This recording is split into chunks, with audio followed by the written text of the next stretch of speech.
안녕하세요. 번역가 해밀입니다.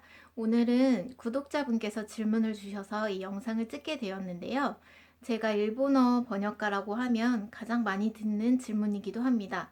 바로 일본어 공부 어떻게 하셨어요? 라는 질문인데요. 제가 지금부터 그 질문에 답해 드릴게요. 먼저 본인이 현재 실력이 어떻든지 간에 외국어를 배울 때 가장 중요한 거는 바로 그 외국어를 좋아해야 한다는 점인 것 같아요. 그래서 만약에 취업 때문에 어쩔 수 없이 JLPT 자격증을 따야 된다거나 회사에서 일본어 회화를 배우라고 억지로 학원을 다니게 해서 너무 싫다라고 생각하시는 분들은 마음부터 달리 먹으셔야 될 것 같아요. 일본 여행을 가서 내가 주문을 해봐야지, 혹은 내가 좋아하는 일본 드라마를 자막 없이 한번 봐야지 라는 즐거운 목표를 세우면 훨씬 더 일본어 실력이 팍팍 늘 수 있을 것 같습니다. 일단 마인드 세팅이 이렇게 긍정적으로 끝났다면 이제 본격적으로 공부 방법을 소개해 드릴게요. 먼저 초급. 일단 초급을 정의를 하고 가야 될 것 같은데요. 제가 여기서 말씀드리는 초급이라 함은 히라가나, 가타카나를 다 외우고 기본적인 인사, 그리고 이형용사, 나형용사가 끝났고 과거형 정도를 할 수 있고, 그 다음에 뭐 시간을 나타내는 말, 그리고 지시대명사, 또 뭐가 있을까요? 방향, 이 정도는 안다 하는 수준이 초급입니다. 제 기준이니까요.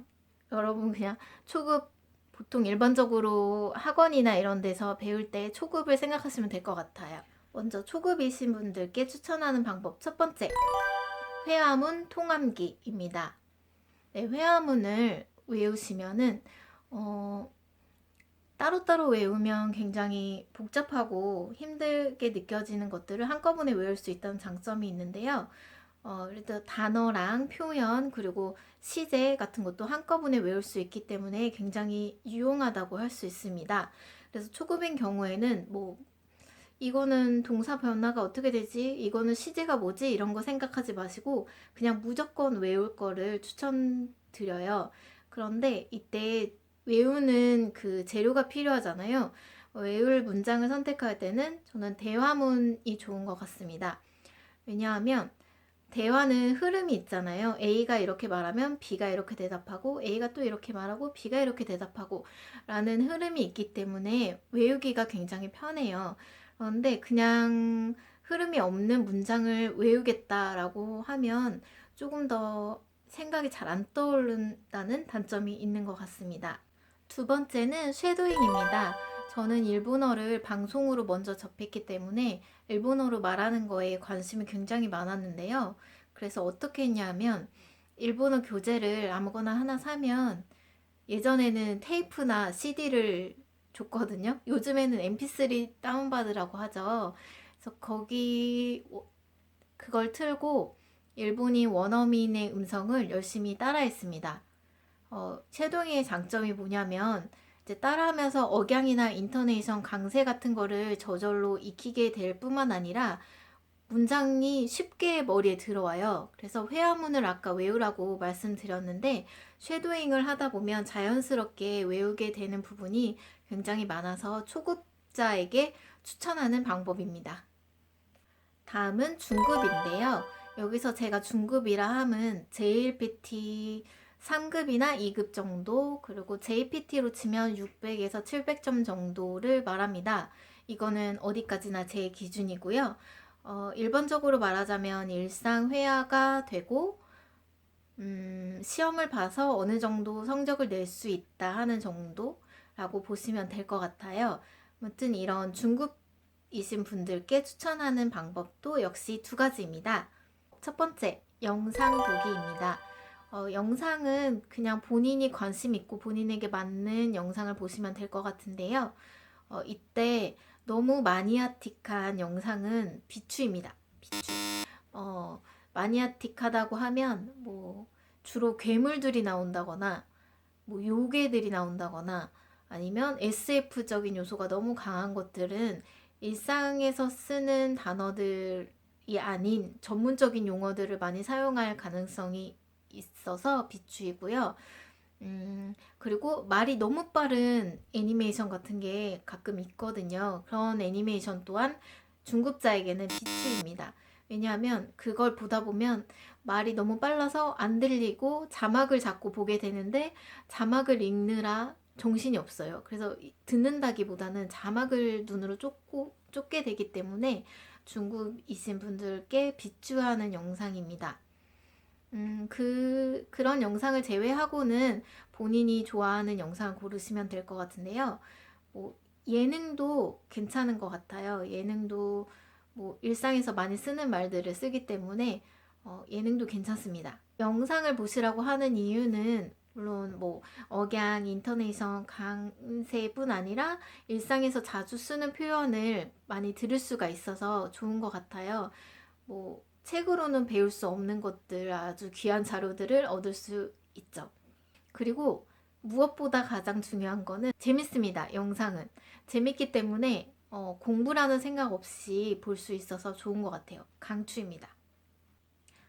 두 번째 방법은 바로 일본어로 생각하기입니다. 이거는 제가 일본어에 한창 빠져 있을 때 무의식 중에 했던 방법인데 이게 많이 도움이 되었던 것 같아서 소개드립니다. 어느 정도 어휘와 표현을 익혔다면 이제 머리 밖으로 꺼낼 차례죠. 그런데 상대가 있어서 같이 연습할 수가 있다면 정말 좋겠지만 보통은 없잖아요. 일본어로 대할 만한 사람이 주위에 없기 때문에 저는 그냥 저 혼자 생각했던 것 같아요.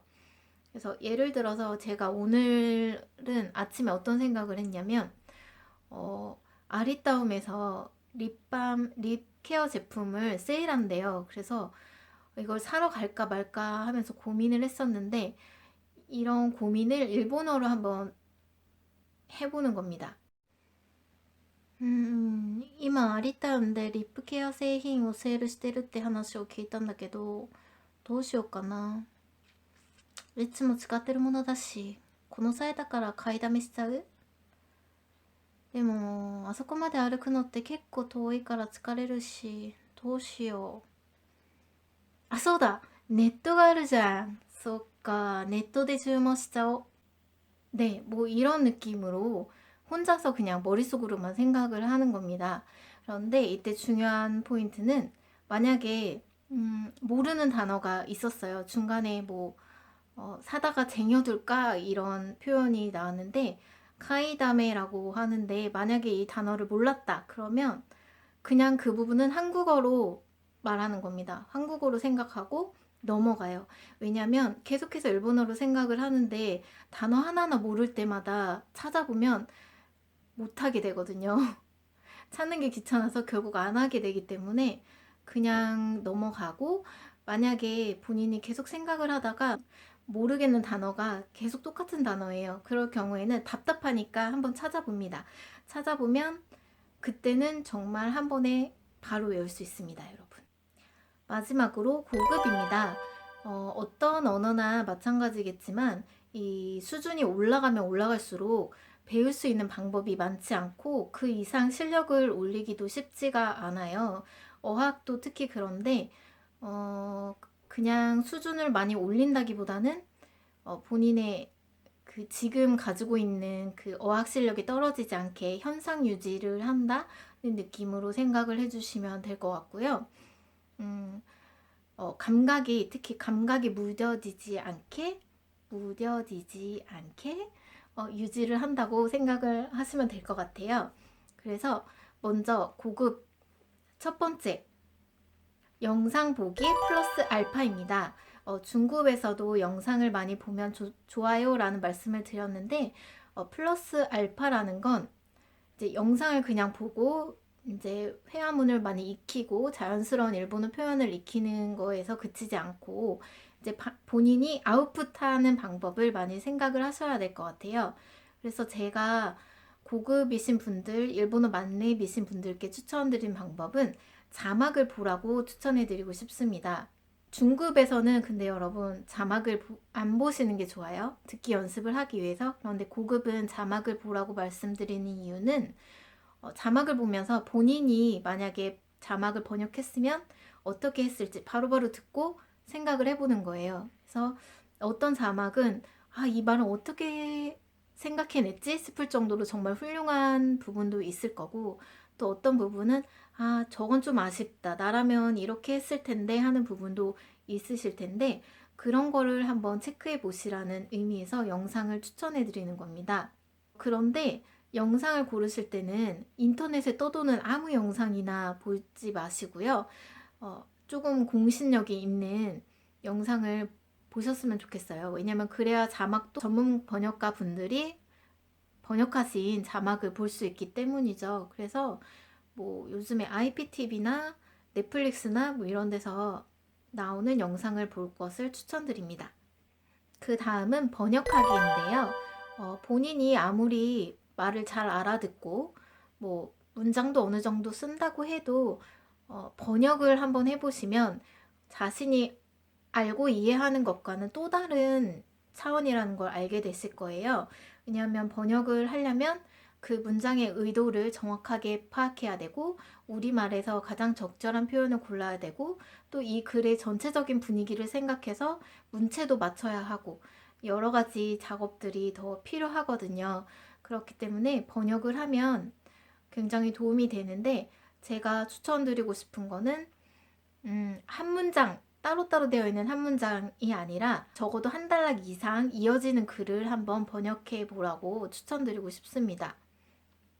그래야지 이 글을 쓴 사람이 어떤 의도로 글을 썼고 이 문체는 어떤 느낌을 준다는 것을 파악할 수 있기 때문이죠. 네, 지금까지 제가 공부했던 방법을 소개하면서 여러분들께도 공부법을 추천해 드렸는데요. 이 영상이 도움이 되셨다면 좋아요 꾹꾹, 구독 꾹꾹 눌러주세요. 그리고 제 인스타나 블로그, 유튜브로 궁금한 것이 있으시면 언제든지 댓글 남겨주시면 제가 영상으로 답해 드리겠습니다. 부담 갖지 마시고 댓글 남겨주세요. 감사합니다.